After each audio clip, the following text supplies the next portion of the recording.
जब श्रीराम अयोध्या में राज्य करने लगे, तब एक दिन समस्त ऋषि मुनि श्री रघुनाथ जी का अभिनंदन करने के लिए अयोध्यापुरी में आए। श्री रामचंद्र जी ने उन सबका यथोचित सत्कार किया। वार्तालाप करते हुए अगस्त्य मुनि कहने लगे, युद्ध में आपने जो रावण का संहार किया वह कोई बड़ी बात नहीं है, परंतु द्वंद्व युद्ध में लक्ष्मण के द्वारा इंद्रजित का वध सबसे अधिक आश्चर्य की बात है।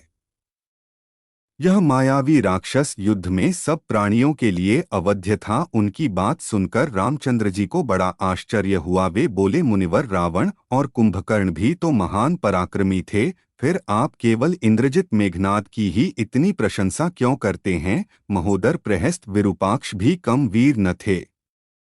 इस पर अगस्त्य मुनि बोले, इस प्रश्न का उत्तर देने से पहले मैं तुम्हें रावण के जन्म, वर प्राप्ति आदि का विवरण सुनाता हूँ। ब्रह्मा जी के पुलस्त्य नामक पुत्र हुए थे, जो उन्हीं के समान तेजस्वी और गुणवान थे। एक बार वे महगिरी पर तपस्या करने गए। वह स्थान अत्यंत रमणीक था, इसलिए ऋषियों, नागों, राजर्षियों आदि की कन्याएं वहां क्रीड़ा करने आ जाती थीं। इससे उनकी तपस्या में विघ्न पड़ता था। उन्होंने उन्हें वहां आने से मना किया। जब वे नहीं मानी तो उन्होंने शाप दे दिया कि कल से जो लड़की यहाँ मुझे दिखाई देगी वह गर्भवती हो जाएगी। शेष सब कन्याओं ने तो वहां आना बंद कर दिया, परंतु राजर्षि तृणबिंदु की कन्या शाप की बात से अनजान होने के कारण उस आश्रम में आ गई और महर्षि के दृष्टि पड़ते ही गर्भवती हो गई। जब तृणबिंदु को यह बात मालूम हुई तो उन्होंने अपने कन्या को पत्नी के रूप में महर्षि को अर्पित कर दिया। इस प्रकार विश्रवा का जन्म हुआ, जो अपने पिता के समान धर्मात्मा हुआ। महामुनि भरद्वाज ने अपनी कन्या का विवाह विश्रवा से कर दिया।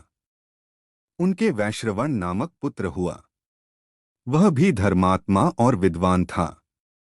उसने भारी तपस्या करके ब्रह्मा जी को प्रसन्न किया और यम, इंद्र तथा वरुण के सदृश लोकपाल का पद पाया। फिर उसने त्रिकूट पर्वत पर बसी लंका को अपना निवास स्थान बनाया और राक्षसों पर राज्य करने लगा। श्रीराम ने आश्चर्य से पूछा, तो क्या कुबेर और रावण से भी पहले लंका में मांसभक्षी राक्षस रहते थे?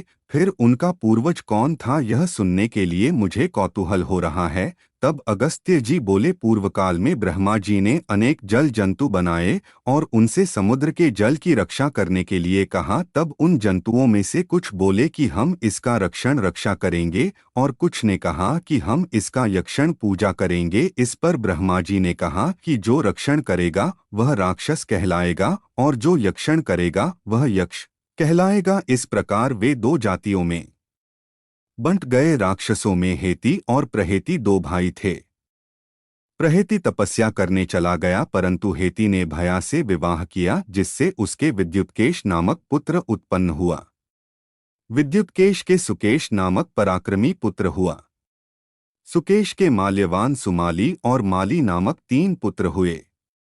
तीनों ने ब्रह्मा जी की तपस्या करके यह वरदान प्राप्त कर लिए कि हम लोगों का प्रेम अटूट हो और हमें कोई पराजित न कर सके। वर पाकर वे निर्भय हो गए और सुरों असुरों को सताने लगे। उन्होंने विश्वकर्मा से एक अत्यंत सुंदर नगर बनाने के लिए कहा। इस पर विश्वकर्मा ने उन्हें लंकापुरी का पता बताकर भेज दिया। वहां वे बड़े आनंद के साथ रहने लगे।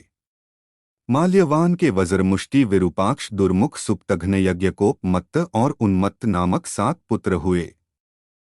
सुमाली के प्रहस्त्र, अकंपन, विकट, कालिकामुख, धूम्राक्ष, दंड, सुपार्श्व, संहनादि, प्रधस एवं भारकर्ण नाम के 10 पुत्र हुए।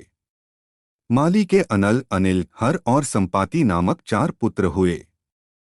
ये सब बलवान और दुष्ट प्रकृति होने के कारण ऋषि मुनियों को कष्ट दिया करते थे। उनके कष्टों से दुखी होकर ऋषि मुनिगण जब भगवान विष्णु की शरण में गए तो उन्होंने आश्वासन दिया कि हे ऋषियों, मैं इन दुष्टों का अवश्य ही नाश करूंगा। जब राक्षसों को विष्णु के इस आश्वासन की सूचना मिली तो वे सब मंत्रणा करके संगठित हो माली के सेनापतित्व में इंद्रलोक पर आक्रमण करने के लिए चल पड़े। समाचार पाकर भगवान विष्णु ने अपने अस्त्र शस्त्र संभाले और राक्षसों का संहार करने लगे। सेनापति माली सहित बहुत से राक्षस मारे गए और शेष लंका की ओर भाग गए। जब भागते हुए राक्षसों का भी नारायण संहार करने लगे तो माल्यवान क्रुद्ध होकर युद्धभूमि में लौट पड़ा। भगवान विष्णु के हाथों अंत में वह भी काल का ग्रास बना। शेष बचे हुए राक्षस सुमाली के नेतृत्व में लंका को त्याग कर पाताल में जा बसे और लंका पर कुबेर का राज्य स्थापित हुआ। अब मैं तुम्हें रावण के जन्म की कथा सुनाता हूँ। राक्षसों के विनाश से दुखी होकर सुमाली ने अपनी पुत्री कैकसी से कहा कि पुत्री, राक्षस वंश के कल्याण के लिए मैं चाहता हूँ कि तुम परम पराक्रमी महर्षि विश्रवा के पास जाकर उनसे पुत्र प्राप्त करो। वही पुत्र हम राक्षसों की देवताओं से रक्षा कर सकता है। अगस्त्य मुनि ने कहना जारी रखा। पिता की आज्ञा पाकर कैकसी विश्रवा के पास गई। उस समय भयंकर आंधी चल रही थी। आकाश में मेघ गरज रहे थे। कैकसी का अभिप्राय जानकर विश्रवा ने कहा कि भद्रे, तुम इस कुबेला में आई हो, मैं तुम्हारी इच्छा तो पूरी कर दूंगा, परंतु इससे तुम्हारी संतान दुष्ट स्वभाव वाली और क्रूरकर्मा होगी। मुनि की बात सुनकर कैकसी उनके चरणों में गिर पड़ी और बोली कि भगवान, आप ब्रह्मवादी महात्मा हैं। आपसे मैं ऐसी दुराचारी संतान पाने की आशा नहीं करती, अतः आप मुझ पर कृपा करें। कैकसी के वचन सुनकर मुनि विश्रवा ने कहा कि अच्छा, तो तुम्हारा सबसे छोटा पुत्र सदाचारी और धर्मात्मा होगा। इस प्रकार कैकसी के 10 मुख वाले पुत्र का जन्म हुआ, जिसका नाम दशग्रीव रखा गया। उसके पश्चात कुंभकर्ण, शूर्पणखा और विभीषण के जन्म हुए। दशग्रीव और कुंभकर्ण अत्यंत दुष्ट थे, किंतु विभीषण धर्मात्मा प्रकृति का था। अपने भाई वैश्रवण से भी अधिक पराक्रमी और शक्तिशाली बनने के लिए दशग्रीव ने अपने भाइयों सहित ब्रह्मा जी की तपस्या की। ब्रह्मा के प्रसन्न होने पर दशग्रीव ने मांगा कि मैं गरुड़, नाग, यक्ष, दैत्य, दानव, राक्षस तथा देवताओं के लिए अवध्य हो जाऊं। ब्रह्मा जी ने तथास्तु कहकर उसकी इच्छा पूरी कर दी। विभीषण ने धर्म में अविचल मति का और कुंभकर्ण ने वर्षों तक सोते रहने का वरदान पाया। फिर दशग्रीव ने लंका के राजा कुबेर को विवश किया कि वह लंका छोड़कर अपना राज्य उसे सौंप दे। अपने पिता विश्रवा के समझाने पर कुबेर ने लंका का परित्याग कर दिया और रावण अपनी सेना भाइयों तथा सेवकों के साथ लंका में रहने लगा। लंका में जम जाने के बाद अपने बहन शूर्पणखा का विवाह कालका के पुत्र दानवराज विद्युविह्वा के साथ कर दिया। उसने स्वयं दिति के पुत्र मय की कन्या मंदोदरी से विवाह किया, जो हेमा नामक अप्सरा के गर्भ से उत्पन्न हुई थी। विरोचन कुमार बलि की पुत्री वज्रज्वला से कुंभकर्ण का और गंधर्वराज महात्मा शैलूष की कन्या सरमा से विभीषण का विवाह हुआ। कुछ समय पश्चात मंदोदरी ने मेघनाद को जन्म दिया, जो इंद्र को परास्त कर संसार में इंद्रजित के नाम से प्रसिद्ध हुआ। सत्ता के मद में रावण उच्छृंखल हो देवताओं, ऋषियों, यक्षों और गंधर्वों को नाना प्रकार से कष्ट देने लगा। एक बार उसने कुबेर पर चढ़ाई करके उसे युद्ध में पराजित कर दिया और अपनी विजय की स्मृति के रूप में कुबेर के पुष्पक विमान पर अधिकार कर लिया। उस विमान का वेग मन के समान तीव्र था। वह अपने ऊपर बैठे हुए लोगों की इच्छानुसार छोटा या बड़ा रूप धारण कर सकता था। विमान में मणि और सोने की सीढ़ियां बनी हुई थीं और तपाए हुए सोने के आसन बने हुए थे। उस विमान पर बैठकर जब वह शरवण नाम से प्रसिद्ध सरकंडों के विशाल वन से होकर जा रहा था, तो भगवान शंकर के पार्षद नंदीश्वर ने उसे रोकते हुए कहा कि दशग्रीव, इस वन में स्थित पर्वत पर भगवान शंकर क्रीड़ा करते हैं, इसलिए यहाँ सभी सुर, असुर, यक्ष आदि का आना निषिद्ध कर दिया गया है।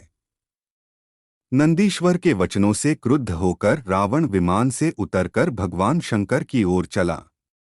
उसे रोकने के लिए उससे थोड़ी दूर पर हाथ में शूल लिए नंदी दूसरे शिव की भांति खड़े हो गए। उनका मुख वानर जैसा था। उसे देखकर रावण ठहाका मारकर हंस पड़ा।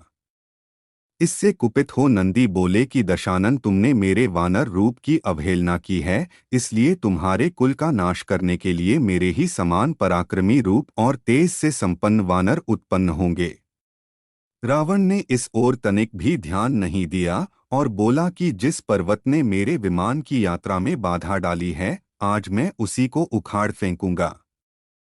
यह कहकर उसने पर्वत के निचले भाग में हाथ डालकर उसे उठाने का प्रयत्न किया। जब पर्वत हिलने लगा तो भगवान शंकर ने उस पर्वत को अपने पैर के अंगूठे से दबा दिया। इससे रावण का हाथ बुरी तरह से दब गया और वह पीड़ा से चिल्लाने लगा। जब वह किसी प्रकार से हाथ न निकाल सका तो रोते रोते भगवान शंकर की स्तुति और क्षमा प्रार्थना करने लगा। इस पर भगवान शंकर ने उसे क्षमा कर दिया और उसके प्रार्थना करने पर उसे एक चंद्रहास नामक खड्ग भी दिया।